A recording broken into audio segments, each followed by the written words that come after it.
88.1 KFCF Fresno, online, kpfa.org. This is Pacifica Radio's Letters and Politics. On today's show, a conversation on the life and times of Bruce Lee and the rise of an Asian American identity. Our guest is award-winning journalist and author Jeff Chang, who co-founded Color Lines and is the author of a number of books, including his latest, Water, Mirror, Echo, Bruce Lee and the Making of Asian America. We'll talk about Bruce Lee's connection to San Francisco, where he was born, Hong Kong, where he grew up, Hollywood, where he starred in major motion pictures, and his philosophy, which relied heavily on Taoism and his own unique teachings in the way of martial arts. That's next on Letters and Politics.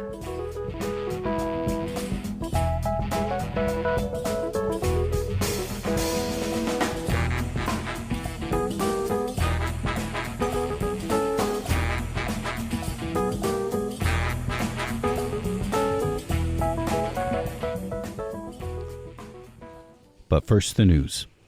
For Pacifica Radio, I'm Christina Onnested. A vote to end the government shutdown has failed in the U.S. Senate. Democrats held firm to the party's demands to fund health care subsidies that President Trump and Republicans refused to provide. But the tally shows cracks in the Democrats' resolve, leaving next steps uncertain.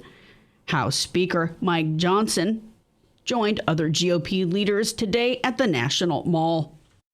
Today, America's boys and girls will walk up to these doors and they'll see something different, a sign that says closed until further notice. And that's because at midnight, the Democrats followed through on their threat to shut down the United States government. As we speak here this morning, there are hundreds of thousands of federal workers who are getting their furlough notices. Nearly half of our civilian workforce is being sent home. These are hardworking Americans who work for our federal government. Our troops and our Border Patrol agents will have to go to work, but they'll be working without pay. Food assistance, veterans benefits, and vital support for women and children are all coming to a halt. Roughly 750,000 federal workers are expected to be furloughed, with some potentially fired. Many offices will be shuttered, perhaps permanently, as the president's vowing to do things that are irreversible to punish Democrats. Trump's deportation agenda is expected to run full speed ahead, though, while education, environmental, and other services sputter. The economic fallout is expected to ripple nationwide. Senate Minority Leader, Democrat Chuck Schumer.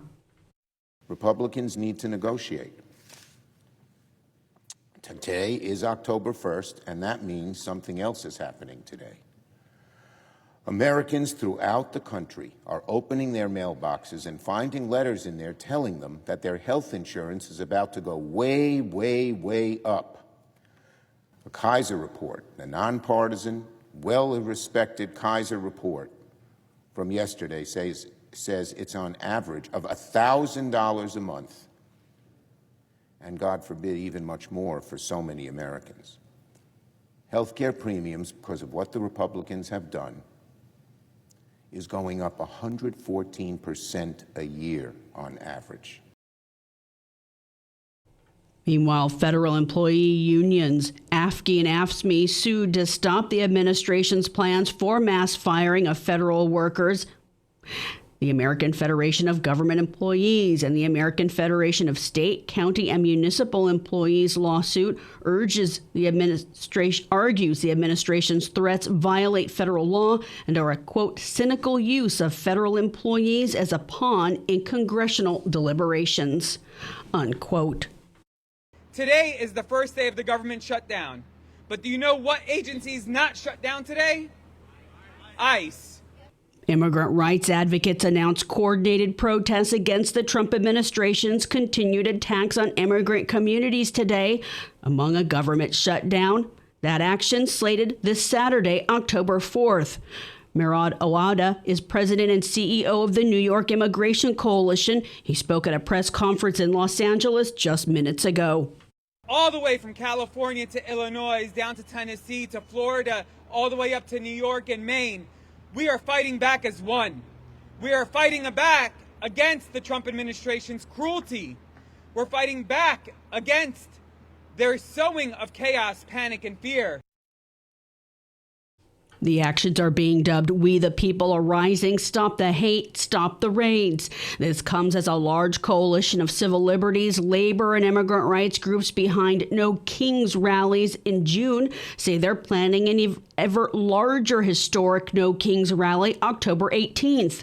And they've already registered more than 2,100 actions in 50 states to protest President Donald Trump's agenda, from slashing Medicaid funding while giving tax cuts primarily to the wealthy to his push to militarize city streets. The Supreme Court is allowing Lisa Cook to remain as a Federal Reserve governor for now. The court's declining to act on the president's effort to remove her. In a brief unsigned order today, the High Court said it would hear arguments in January over President Trump's efforts to force Cook off the Fed board. She's the lone black woman. The court will consider whether to block a lower court ruling in Cook's favor while her challenge to the firing by Trump plays out. This means Cook will be able to take part in the remaining 2 meetings in 2025, including the next one of its interest rate setting committee later this month. 4 Caribbean nations are making it easier for their citizens to pack up and move to neighboring countries without the need for visas or work permits. Barbados, Belize, Dominica, and St. Vincent and the Grenadines signed a free movement agreement that went into effect today.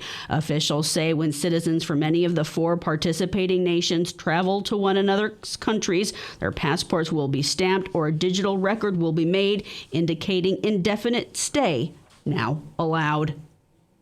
The Trump administration has restored almost all of the 500 National Institutes of Health grants it suspended at UCLA in July in response to a federal judge's order last week. In response to a similar court order in August, the National Science Foundation also restored 300 grants it had suspended this summer.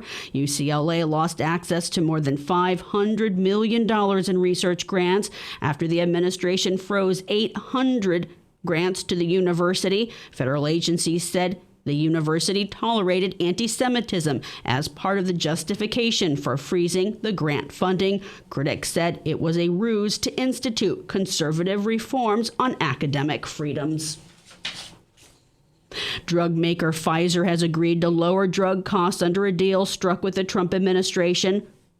It was announced at the White House Monday. Under the agreement, Pfizer will charge most favored nation pricing to Medicaid and guarantee the same pricing on newly launched drugs. It involves matching the lowest price offered in other developed nations. Health and Human Services Secretary Robert Kennedy Jr.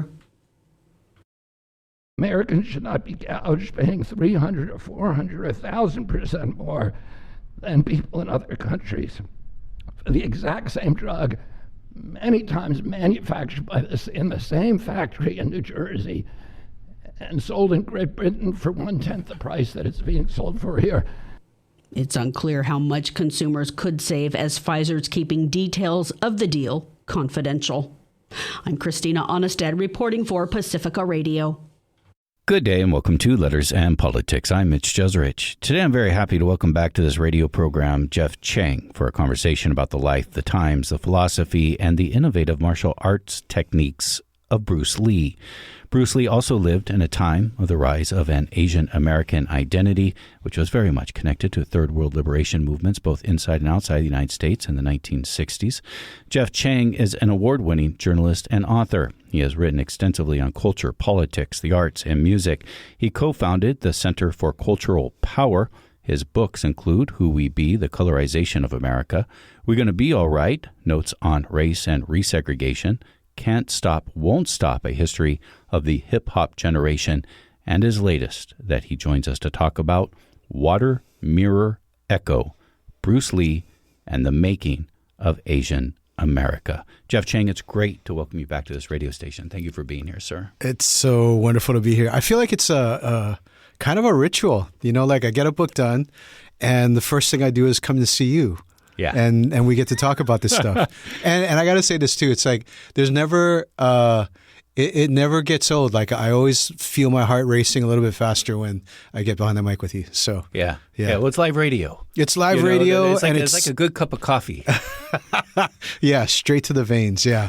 Bruce Lee. So many things about Bruce Lee, an icon, obviously, an actor, a fighter, a philosopher, which I don't know is as well known, and I hope we could dive into that in the course of our conversation. A child of war and migration, a kid from the streets, a kid from San Francisco, and a kid from Hong Kong. Not an immigrant, though, and that's important, and we'll talk about that, too. And he was just a regular guy that you found out about by talking to the people that knew him.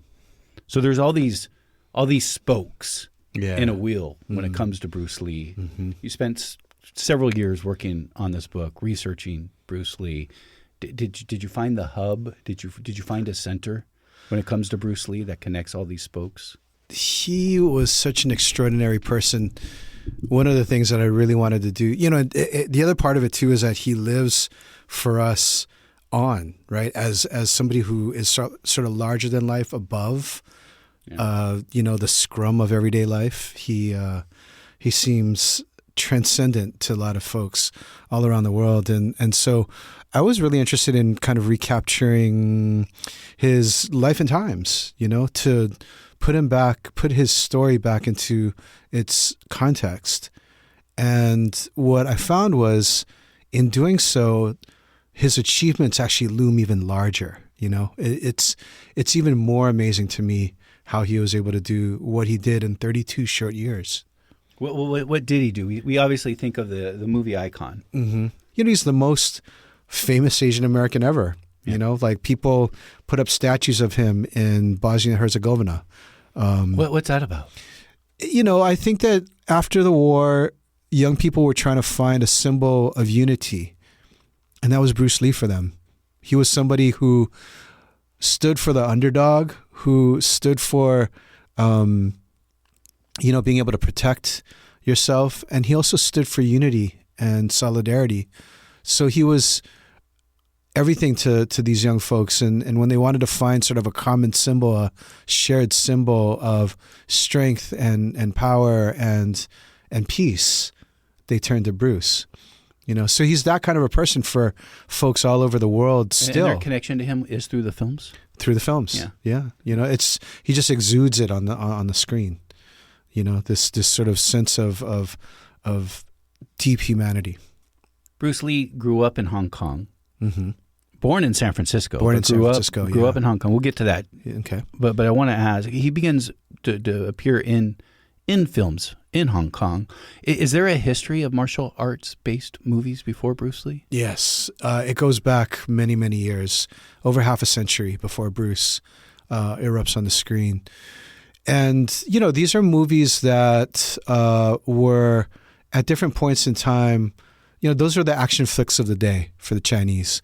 And at different points in time, they become symbolic of people rising up, people struggling, for their rights against tyrants and against colonizers. And so there's sort of a recurring theme in Chinese cinema of these action films that come up along these sort of beautiful pageantry, costume epics, so to speak, right? And in Bruce's time, when he comes of age, the streets are full of young fighters. That's sort of the context that Bruce comes up in.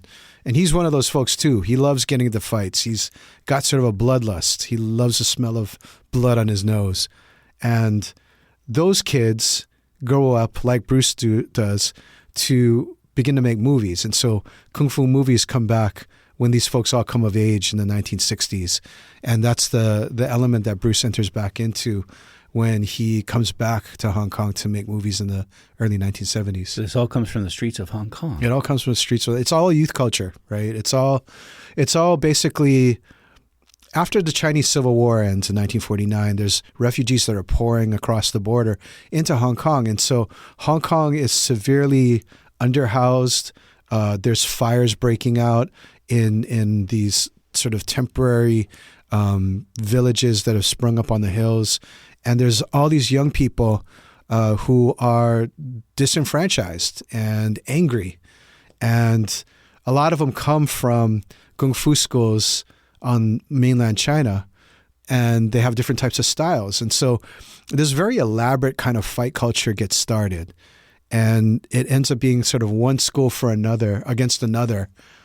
The British immediately outlaw it. So these folks take it up to the rooftops, and that's where they have these staged fights between these different schools. So literally when you're seeing these movies that are coming out after the 60s into the 70s, right, where it's like, my style is better than your style, they're just basically reenacting in costume, you know, what they were living through in the 1950s in this sort of the heat of the colonial sort of intensity that's happening. Bruce Lee was a real fighter. He was a real fighter. This was not just acting. He was a street fighter. Yeah. He was somebody who, at a very young age, at the age of 13, goes to learn a style of Kung Fu named Wing Chun. And by the time he's 16, 17, 18, he's out there trying to stir up trouble with all kinds of folks. So he just loved this. You know, he's over there at the British prep schools trying to pick fights with the rich colonial kids, and he's out there in the streets taunting rival schools and getting into fights on the rooftops. This is a time of colonialism in Hong Kong. Yeah. The British don't hand over the Hong Kong to China until 1997, I think. That's right. What's the importance of that, of British colonialism at this time? Well, you know, the British ruled Hong Kong with sort of malign negligence. They didn't look after social programs. They were not thinking about schooling. They certainly were not thinking about housing until all these fires began erupting in these, you know, tenements and these sort of shacks that are on the hillsides.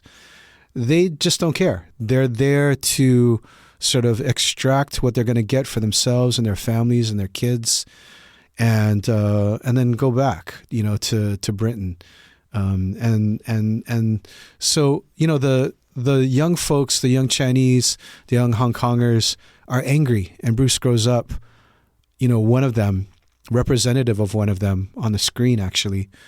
And himself also very angry at the British colonial rule. Do you think this is formative in his sense of wanting to stick up for the underdog in the films? Yeah, I think it is. You know, the flip side of it is that Bruce is also growing up fairly privileged. You know, his father is a huge comedian, comic movie star, you know, who had come from a career in the Cantonese opera where he was one of the sort of handful of comics who are always a huge draw. And so Bruce gets into the movies very early, and through his dad. Dad. That's like his connection to that. His dad basically is like, you know, in fact, his first movie is made in San Francisco. He's a baby dressed up as a little girl. Oh, really? Yeah, and the movie is made by this amazing pioneer in Chinese cinema and Asian American cinema named Esther Ng, who lived here in San Francisco and was basically making movies for the Pacific from San Francisco, but also for Hong Kong and Singapore and the Philippines and Southeast Asia. And so Bruce, at the age of, I don't know, just a few weeks old, is in this bassinet dressed as a girl. And that's the beginning of his career. And he goes through his childhood as a movie star. Right. So he's living this sort of dual life. He's on the one hand, like this well-dressed sort of, you know, private school kid, you know, who is very much in the in crowd, and a cha-cha champion, you know, he's sort of seen as a teen idol. And at the same time, he's got this street life that's going on as well. He's just, it's a very interesting story to me. And he was born November 27th, 1940. Mm-hmm. So in a couple months, if he was alive, he'd turn 85 years old. Uh-huh, yeah. Born in San Francisco. San Francisco. Tell me about that. So his parents had come on the eve of war breaking out in China. It was already raging throughout mainland China, but it's the eve still of war breaking out in Hong Kong. And they basically decide that they're going to take this American tour to make a lot of money to save it for the war in some ways, and to also support the war efforts, to raise funds for the Chinese nationalist efforts that are going on in Chinatowns all across the country. And so they come in 1939, and his mother gets pregnant, And so Bruce is literally born in Chinese hospital in Chinatown, in this segregated hospital that was built by Chinese Americans because whites wouldn't let them into their hospitals. That's where Bruce was born in 1940. So that makes him an American citizen by birthright citizenship. And to me, it's a strange time to be releasing this book because, when Trump came into office, one of the first executive orders he put out was this basic ban on birthright citizenship, this repeal of birthright citizenship. What he said was, if a parent is here on work visas or less, and the child is born in the U.S., they are not going to be U.S. citizens. They'll get deported instead. So if Bruce was born and Trump's EO was in place, he almost certainly would have been deported. And now we're in this sort of phase where we're actually defending this 128-year-old law that's been put into place that was defended by Frederick Douglass, that was fought for and won in the Supreme Court by a Chinese American named Wong Kim Ark. And history is kind of coming back. Out here in San Francisco. Huh? Yeah, out here in San Francisco, right. From San Francisco yeah. himself. So, Bruce was an anchor baby. And I think it's really important for folks to be able to understand that, to think about like the immigration debate today. Bruce Lee was not a big man. No, he was like physically big. He was like my height, 5'7" and a half, 5'8", maybe 5'8" in wingtips or something. Yeah, he was real short. He was real small. He weighed like maybe 120 to 130 pounds, And I think that that's partly why when he comes on screen and he's fighting all these folks who are bigger than him, especially white folks, this is why so many audiences cheer him on. He's literally the epitome of the underdog. And because the movies are playing in the same theaters that blaxploitation movies are playing in, he develops a huge following amongst Black American folks. And that continues to today. And I think that even now when you see him fighting on screen, just the picture of him fighting against Kareem Abdul-Jabbar, that kind of thing. It's beautiful. It's beautiful. It's poetic. It's poetry in motion. And it's also invigorating for anybody who's ever felt stepped on or felt like small, like physically or emotionally. And I think that that's part of the reason why, Bruce as an action hero has continued to grow in people's imaginations generation after generation, when a lot of the folks that were the bigger action heroes of his day, people have forgotten about. This is Letters and Politics, and we are in conversation with Jeff Chang. Jeff Chang is an award-winning journalist and author. He joins us for a conversation on his book, Water, Mirror, Echo, Bruce Lee and the Making of Asian America. He comes back to the United States. Mm-hmm. What is it to be in films? What brings him back to the United States? What brings him back to the United States actually is his parents saying, we can't take this anymore. You've been out there fighting in the streets. You're getting yourself into too much trouble. You're going to get yourself killed, actually. So, your selective service thing is going to be coming up sooner or later. You should get on the boat now. We're going to give you $100. Go figure out what you're going to do. They were literally at their wits' end with Bruce's fighting in the streets. They were afraid what was going to happen to him. They were afraid of what was going to happen to him, and he's getting into fights with everybody, including folks who are tied to the syndicates and the gangs and that kind of stuff too. So his brother's going to his parents and saying, people want to kill him. And so his parents are like, you're out of here. And I think this is like a really big turning point for Bruce because, he hasn't been a good student. Of course, you learn English if you're in the colony. But he hasn't been really paying any kind of attention in his private school lessons. And he decides actually that he's going to start reading a lot, So he's been, like I said, a really poor student. But now this is when he turns to Chinese philosophy. This is also when he turns to martial arts books in Chinese and in English. He's reading British martial arts types of tracts and pamphlets and stuff. And he's absorbing all of this. And what he's finding actually in the martial arts stuff is they're always referencing Asian philosophy. And so that takes him deeper into Taoism and Zen Buddhism, which his father's been trying since Bruce was a young kid, to inculcate into him, and which Bruce is just like, I'm not going to pay any attention. Now he pays attention. Typical. Yeah. He's like, I'm about to get on this boat. I'm going to a country. I don't know anybody there.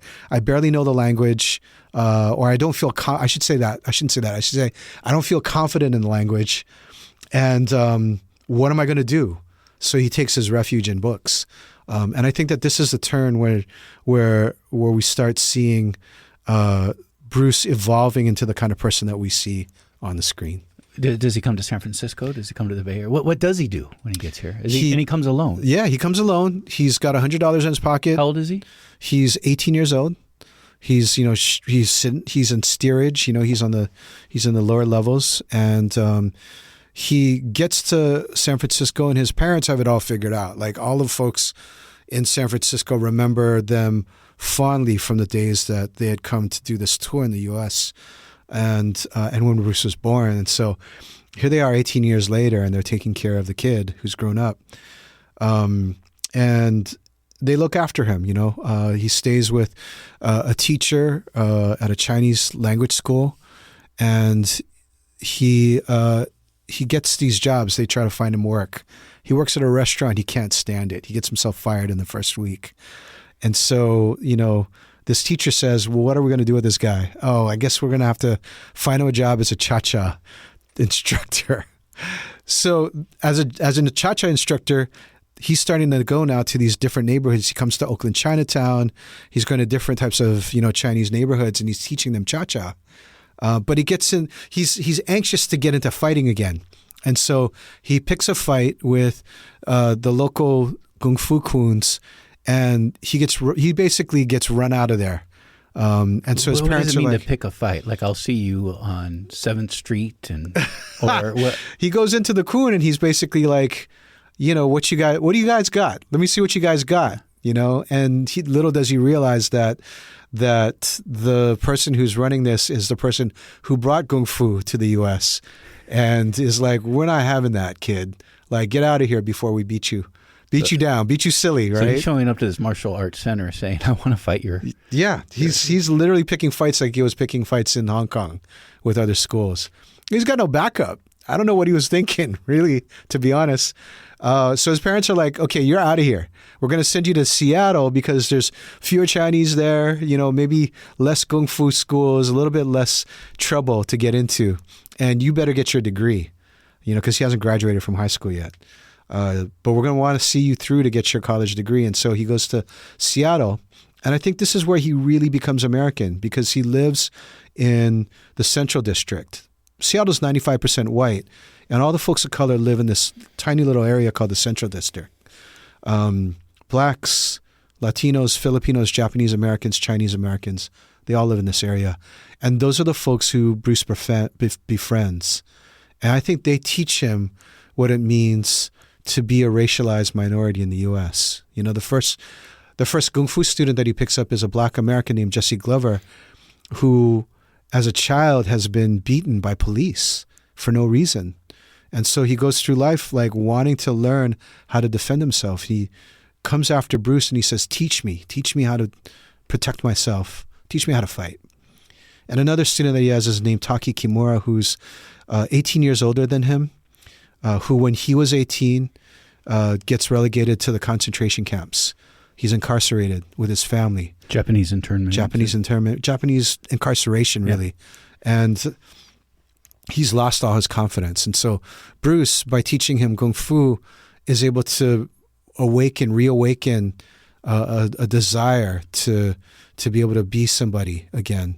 And through their struggles, through Jesse and Taki's struggles and the struggles of the other poor whites that he meets and poor Latinos that he meets and other poor Filipinos and Chinese and Japanese and Asian Americans that he meets, he begins to form a picture of what it means to really be the underdog. This is where, the privilege of his teen years gives way to him being a teacher at 19, 20 years old of these folks, these men who are much older than him, and women too, who are much older than him for the most part, and who have these deep stories of struggle.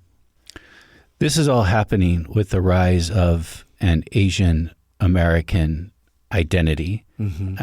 We say Asian American today, and we think of a very sterile term that you would mark fill in a box next to define your identity. You get it in government documents, but it actually has quite a radical history behind it. The term Asian American, it comes from Berkeley, doesn't it? Yeah, just a block or two from where we're sitting right now. Yeah.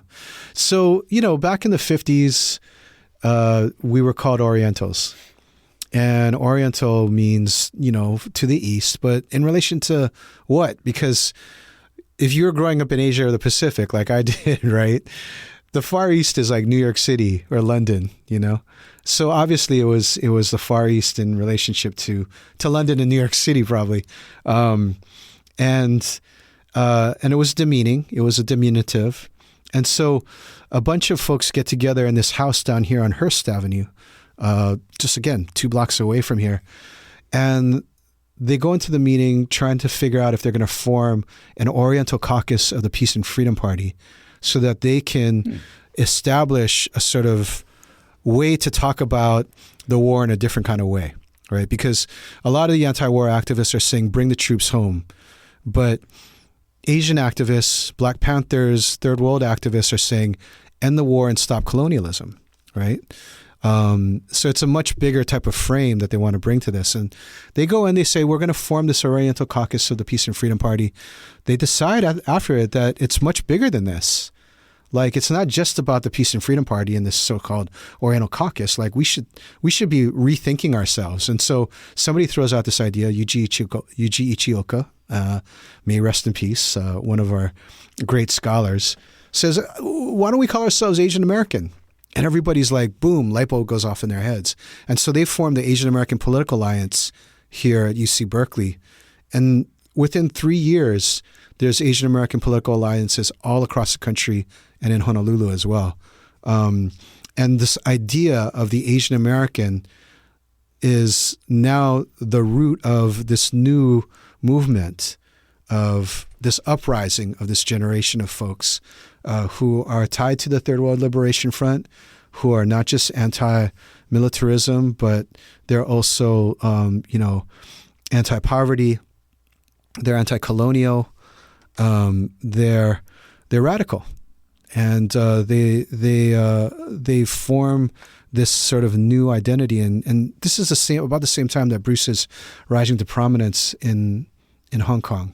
And so when his movies come back, right, and they play in Chinatown, or they play in the inner city, the crowds first are, sort of Asian with a sprinkling of white and black folks, but very quickly they become these third world crowds. They actually play at these theaters that are right across from the International Hotel, at the border of Manilatown and Chinatown, which of course the hotel's important. Yeah, which becomes a very important node on the map of Asian America over the next decade. The fight to keep the hotel, the fight over gentrification. Mm-hmm. Right. And the fight to this intergenerational fight to protect, the elders and to assert political and a cultural identity. How involved or how much a part of, I get that the movies come back from Hong Kong and they're a big hit within this community. How much, though, is Bruce Lee a part of these movements of the 60s? Yeah, not at all. Not at all. It's really interesting because there's a lot of folks who are like, well, didn't he teach the Black Panthers, and wasn't he down with the TWLF and that kind of stuff? I run into this all the time. He was actually gone by the time all of these things are really in full swing. Was he not in Oakland when the Black Panthers? He left Oakland just around the time that Huey P. Newton and Bobby Seale were getting the Black Panthers started. So while his studio, his Kun, was about a mile away from the old Merritt College, right? They never crossed paths. But at the same time, when you talk to old TWLFers here, a lot of them knew Bruce because he was teaching, Kung Fu, and they all wanted to learn self-defense at the time. So there's actually a big crossover between the TWLFers and the students of martial arts that Bruce taught, and so it's kind of adjacent, but he never really was deeply a part of it.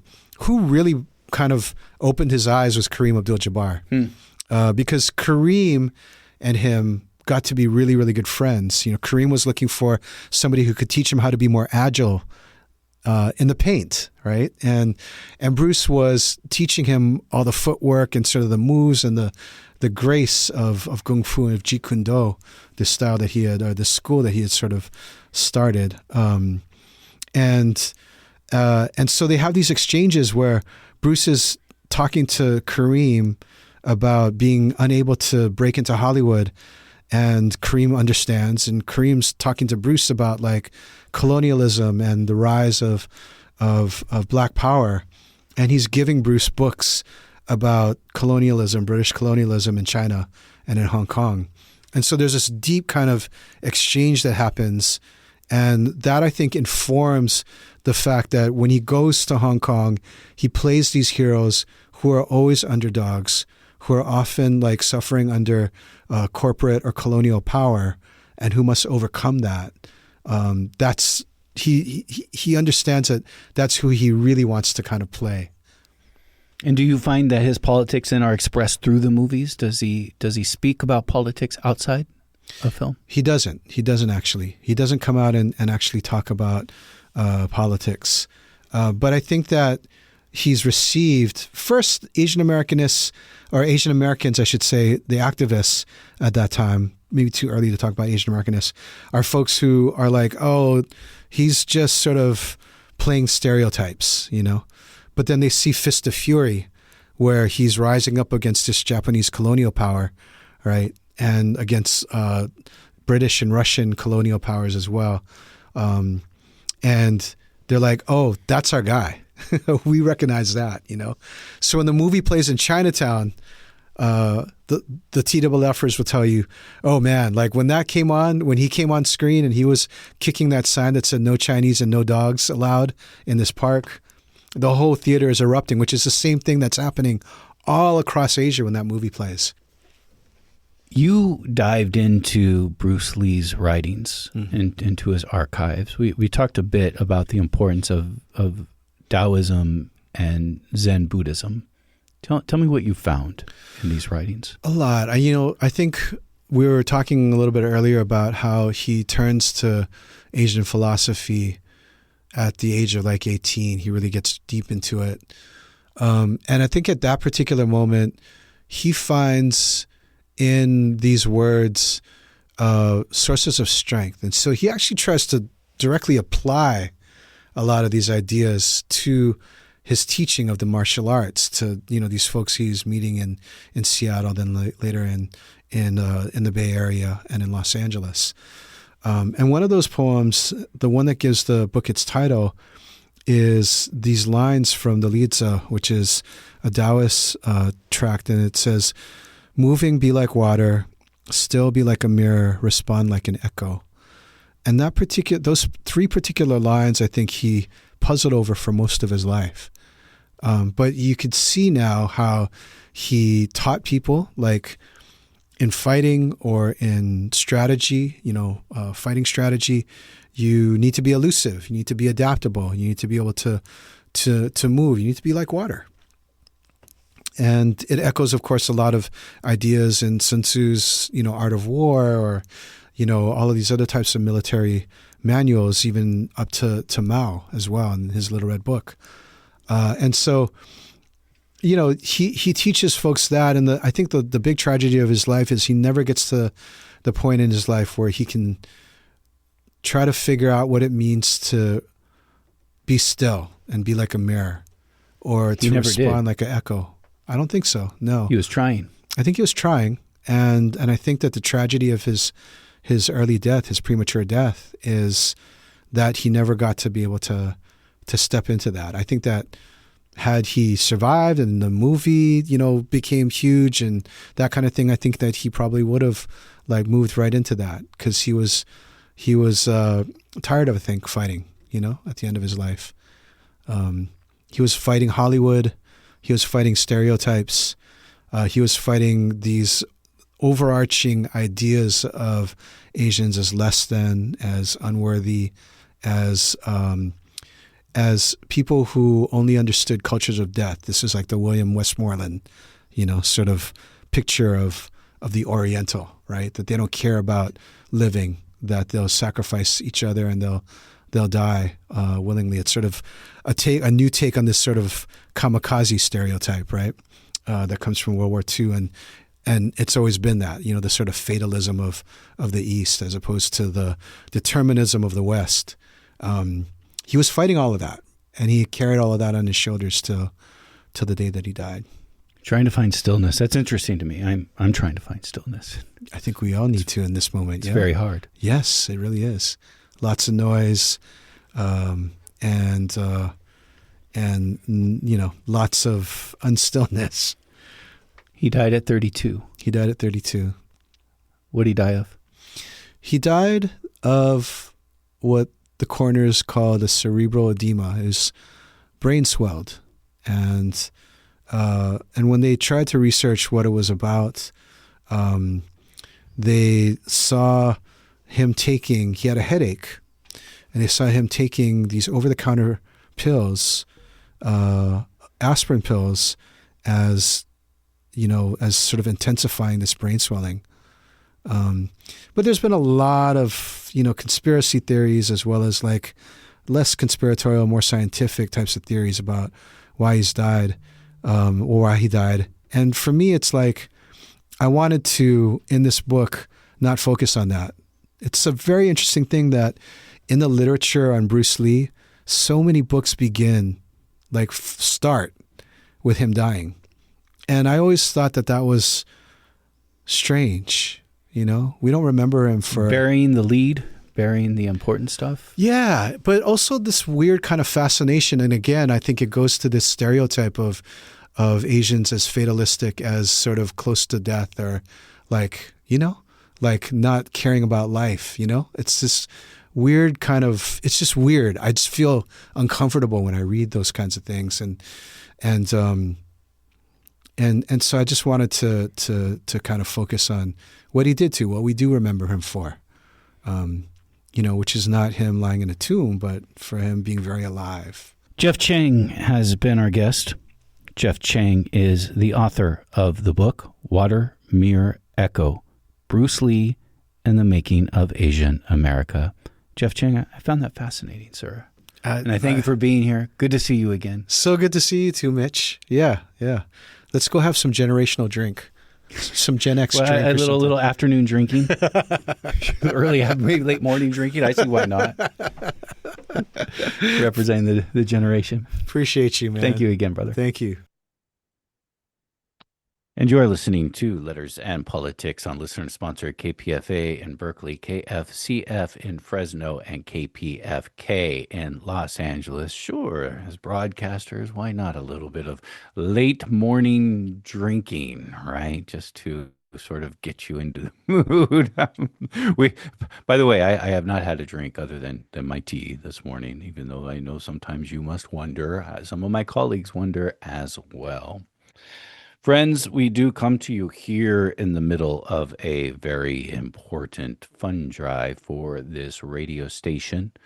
The way that we keep this radio station operating has been consistent going back all the way to 1949 when this radio network was created in Berkeley, California with the creation of KPFA. And just shortly after that, we had the launch of KPFK in Los Angeles. These are two historic radio stations that have continuously during this time operated by listener support, commercial-free radio stations that are not beholden to some corporate bottom line, not even beholden to the government, because we see what happens when you go down that route. This is a radio station that has said, we are coming to the listeners to support it. It's what makes it unique. It's what makes it different. It's certainly not a perfect radio station, which I hope it wouldn't be, because at a community radio station, you have many different interests, many different agendas, many different, just concerns and visions of the world. And if it was this perfect radio station that everyone had the exact same idea about, it would be probably fascist. Instead, we are this eclectic group of people that are united by some things like a peaceful world, a desire for a peaceful world, a respectful world, for diversity, for equality, for economic equality. But there is no way of how you get there. And so it's not a perfect radio station, is the larger thing I'm trying to say. But I'll tell you what, if you go to your radio dial right now and go around to all the other stations, you'll hear nothing like this radio station. And that's what makes it beautiful. That's why I love it. And at the heart of that is it's supported by the community it broadcasts in. It's supported by you. So today, in that spirit, I'm asking you to make a contribution that you can afford, that's according to your means, and that you feel good about as you go upon your day, knowing that you did your part. If you are interested in a thank you gift, we are offering this new book by Jeff Chang, Water Mirror Echo, Bruce Lee and the Making of Asian America. It is available. It's a hardback cover, just out. It is available for a contribution of $185. If you can do that, that will be our thank you gift to you. If you can do $100, we could send you the Letters and Politics U.S. History Collection. We could send you the Letters and Politics Ancient History Collection. The reality is you don't have to pledge at all. You can just look for those online and they'll come up. But I'm not supposed to say that, but what's going to happen?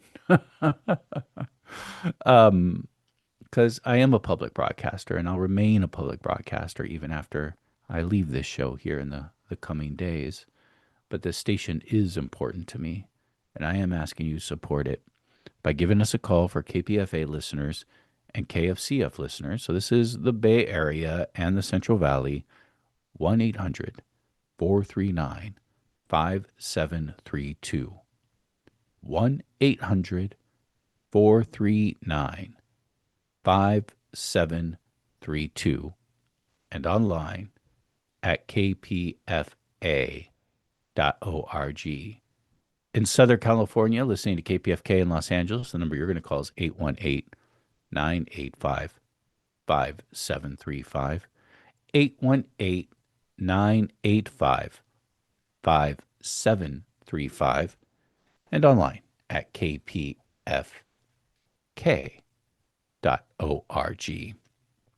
We do have a challenge this hour to anonymous donors. An anonymous donor in San Francisco. Let me say that again. Verna, who is not anonymous at all, putting her name right out there. Verna in San Francisco, along with Gary, also in San Francisco. This very hour, friends, are putting up 5. Oh, wait, we have one more. And John in Sunnyvale. Okay, John in Sunnyvale as well. I'm looking at this, and it's all real time. It's all coming from this hour, friends. John in Sunnyvale, Verna in San Francisco, and Gary in San Francisco are collectively putting up $200. I'm sorry, $700. Get this guy off the air. Don't worry, it's coming. Is offering 700, are combined putting up $700 as a challenge. If we could raise $700 collectively right now by the top of the hour, that would be $1,400, and that would help us get towards our overall goal as a radio station. And of course, it's an opportunity for you to double your donation. The number again is, for KPFA listeners and KFCF listeners, this challenge begins now, 1-800-439-5732. 1-800-439-5732. And online at kpfa.org.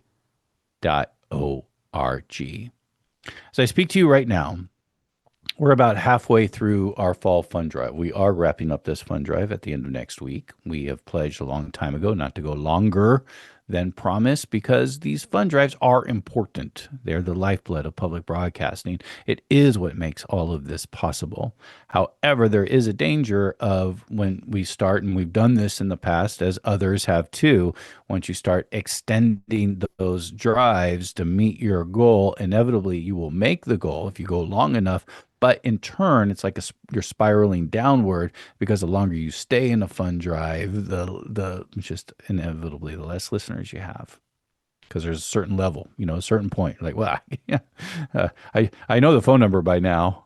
You're probably already thinking that. I know. But so we have kept our commitment for a number of years now of ending these drives when we say we will, whether or not we make the goal. But making the goal is important because our overall goal of this drive, $450,000, and that sounds like a lot of money. It is a lot of money until you realize you're operating a radio station that has staff, that has a bunch of financial obligations that it has to meet, including running transmitters, and it's a lot that goes into running a radio station. So actually, $450,000 for an entire drive is not that low, not that high at all. If you think about other public radio stations in the area, oftentimes their goal is more than well over $1 million. We operate from a shoestring budget. That's how we've always done this, how we'll always do it. We get by with less because this is a community affair, and it is the listeners that support it, but it's also the people who work here. The vast majority of people, and I'll be one of these people here in just a moment, will be in just a few days, will be one of those people who give their time and labor to the radio station, because I may be ending my time as an employee at this radio station, but I'm not ending my time with this radio station because this is my community. I know no other community than this, and I'm sure I'll be on the air for a special broadcast. Maybe we'll do some special readings and stuff like that. And yeah, everything in time, my friends. Everything in time. The universe will unfold, and we'll see where it takes us. And it will take us where it will take us. And sort of at that point now where I'm just interested in see where it goes, how it goes, and not as connected to a particular outcome of what it will be. But I am nourished by this community because I know you know what I'm talking about. Though I'm sure a few are like, what's he talking about? Oh, no, there he goes again. So we are, let me see here, $150 towards that $700 challenge. The phone number again for KPFA listeners and KFCF listeners is 1-800-439-5732. 1-800-439-5732. And online at kpfa.org. In Southern California, listening to KPFK in Los Angeles, that number is 818-985-5735. 818-985-5735. And online at kpfk.org. I'm not entirely going away. I'll still be around. I'll still be available. I think I want to work on some of my own projects, and I don't want to spend too much time talking about this because the bigger priority is raising funds for this radio station, not trying to promote whatever I will be doing. But we can stay in touch. We can stay in touch. I have started a Substack column. It's not very good. It's still experimental. It may never be good, but it's something I dabble in letter writing to you. There's also a podcast, Letters from Mitch. Sounds funny to use my own name, but it's the truest sense of what it is. There's so much media out there now that eventually you're like, well, everyone else already talking about these other things. There's really only thing I'm really actually qualified to even talk about anymore, and that is myself. But it's just not a focus on myself. It'll also be a focus on how I perceive these stories and what these stories mean to me, and maybe a place that hopefully I'll tell you stories.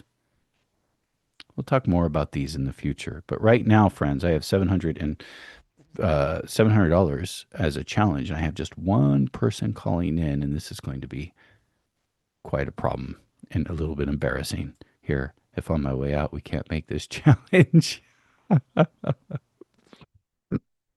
mean, they might fire me. 1-800-439-5732. That's the phone number for KPFA and KPFK.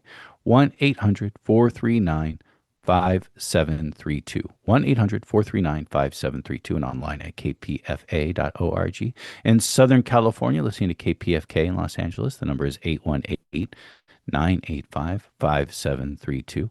818-985-5732 and online at kpfk.org. Down to our final 4 minutes. Claude and Union. I'm sorry, did I say what I meant? I know better. Bud. Thank you, Bud, for your generosity in Union City. And thank you for your kind note. Gretchen in San Rafael. Thank you for your kind note. Gretchen says, I'm a little embarrassed by some of these. Thanks for the remarkable education I get through Letters on Politics. It's been an education for me too, Gretchen. It's been a real education for me. So I've always said, I am the student. I am the student representative with this show. And again, I'm not going away. I'll still be connected to this station and connected in other ways too. And I hope we'll be able to stay in touch. You can always email me. I'll still have my KPFA email. We could stay in touch. On the Substack thing, if you subscribe, and I'm not charging money. I'm trying to raise funds here. So you can subscribe to everything I'll do probably will remain free. At some point, we might have to ask for contributions in the future just to pay the rent. But Substack, if you subscribe to the page, then whenever I write you a letter, you'll get it in your email. It probably won't be more, at most a couple of weeks. And there's a couple things up there now, but again, it's just experiment. We're just experimenting right now. We're just messing around. But Gretchen, thank you for that. John in Sunnyvale, I love you like a family member. Thank you, John. There is this special experience. Richard Wolff drove this home for me yesterday. I have some shows on the radio I listen to too.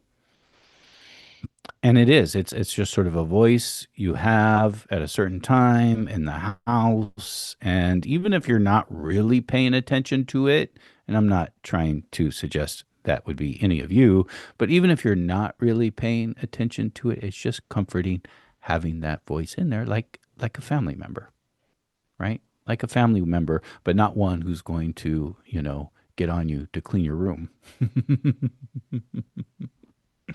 This is family. This is my community, and I'll still be a part of it.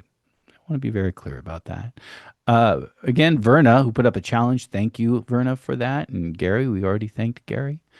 Thank you very much, anonymous donor from Albany, a very generous donation there. We're down to 0 callers,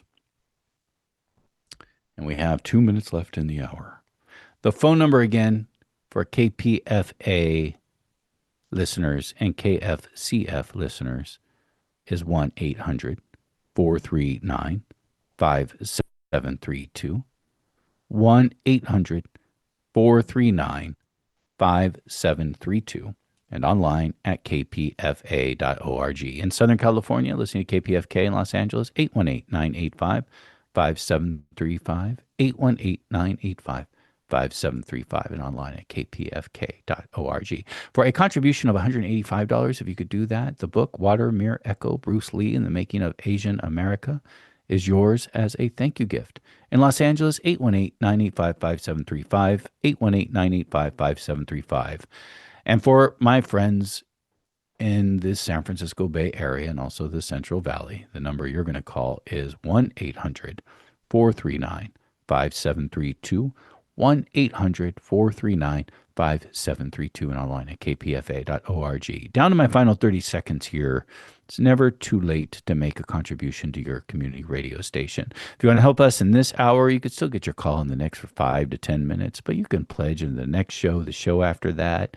Pledge the show that you love the most. Because we all need the support around here, all of us who do programming here. The number again, 1-800-439-5732, 1-800-439-5732, and online at kpfa.org. Thank you.